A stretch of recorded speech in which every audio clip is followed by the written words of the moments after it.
Hi friends, मैं हूँ कृतिका और आप सबका अपने YouTube channel cooking with Kritika में स्वागत है। तो आज हम लोग सोयाबीन खीमा बनाएंगे। तो सोयाबीन खीमा बनाने के लिए कौन कौन से इंग्रेडिएंट्स लगते हैं वो पहले देख लेते हैं।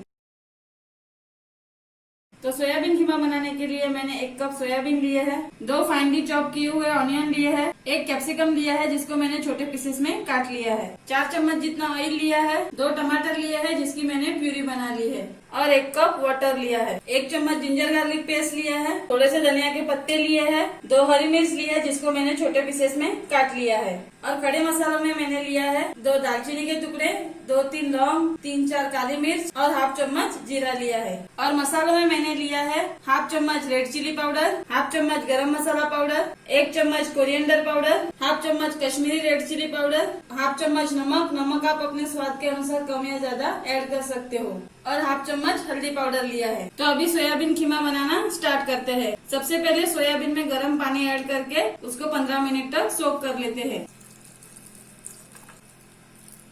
तो सोयाबीन में मैंने लगभग 2 कप जितना गर्म पानी ऐड किया है। अभी इसको ढक के 15 मिनट तक सोक कर लेते हैं। तो यहाँ पे 15 मिनट हो चुके हैं और सोयाबीन भी सोक हो चुके हैं। अभी इसमें से पानी निकाल लेते हैं। सोयाबीन को ऐसे प्रेस करके इसमें से पानी निकाल लेते हैं।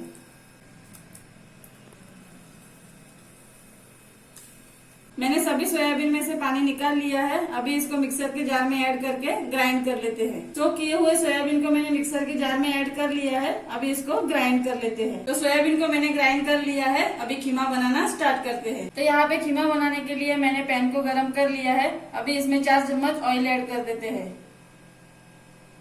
ऑयल को अच्छे से गर्म होने देना है।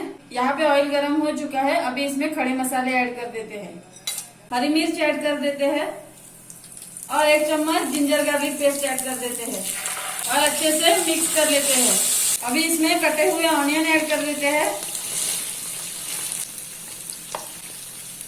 और मिक्स कर लेते हैं।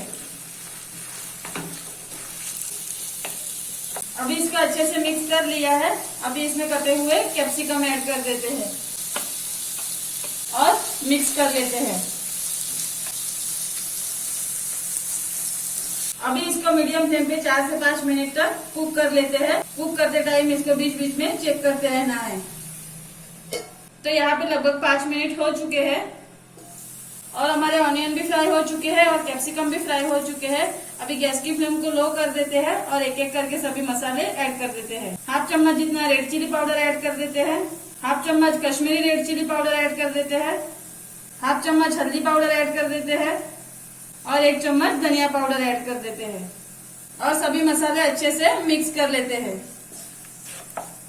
गैस की फ्लेम को मीडियम कर देते हैं और मीडियम फ्लेम पे 1 से 2 मिनट तक अच्छे से मिक्स कर लेते हैं। मसालों को अच्छे से मिक्स कर लिया है। अभी इसमें टोमेटो की प्यूरी ऐड कर देते हैं और हाफ चम्मच जितना नमक ऐड कर देते हैं और मिक्स कर लेते हैं। अभी इसको जब तक मसालों से ऑयल रिलीज होना स्टार्ट नहीं हो जाता तब तक कुक कर लेते हैं। मसालों से ऑयल रिलीज होना स्टार्ट हो चुका है तो अभी मसाले भी पक चुके हैं और टमाटो भी पक चुके हैं। तो अभी इसमें खीमा ऐड कर देते हैं और मिक्स कर लेते हैं।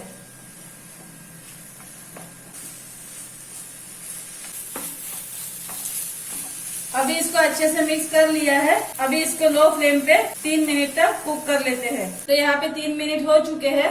अभी इसमें 1 कप जितना पानी ऐड कर देते हैं और गैस की फ्लेम को हाई कर देते हैं और अच्छे से मिक्स कर लेते हैं। अभी इसको हाई फ्लेम पे 3 से 4 मिनट तक कुक कर लेते हैं। तो यहाँ पे लगभग 4 मिनट हो चुके हैं। ढक्कन को ओपन करके देख लेते हैं। अभी इसमें हाफ चम्मच गरम मसाला पाउडर ऐड कर देते हैं और थोड़े से धनिया के पत्ते ऐड कर देते हैं और मिक्स कर लेते हैं। इसको हाई फ्लेम पे 2 से 3 मिनट तक अच्छे से मिक्स कर लेते हैं। यहाँ पे मैंने इसको 2 मिनट तक मिक्स कर लिया है। तो यहाँ पे खीमा बनके रेडी है। गैस की फ्लेम को ऑफ कर देते हैं और इसको प्लेट में सर्व कर लेते हैं। तो यहाँ पे सोयाबीन खीमा मैंने प्लेट में सर्व कर लिया है। तो ये रेसिपी बनाने के लिए जो भी इंग्रेडिएंट्स लगे हैं वो आपको डिस्क्रिप्शन बॉक्स में मिल जाएंगे। आपको और भी वेज की रेसिपी चाहिए तो ऊपर दिए गए आई बटन पे क्लिक करके आप वो रेसिपी देख सकते हो। तो अगर आपको मेरा ये वीडियो पसंद आया हो तो वीडियो को लाइक कीजिए एंड शेयर कीजिए। तो अगर आपने मेरे चैनल को अभी तक सब्सक्राइब नहीं किया हो तो चैनल को सब्सक्राइब कीजिए और नोटिफिकेशन बेल आइकन को प्रेस कीजिए ताकि मेरे आने वाले सभी वीडियोस आप तक सबसे पहले पहुंचे। Thank you.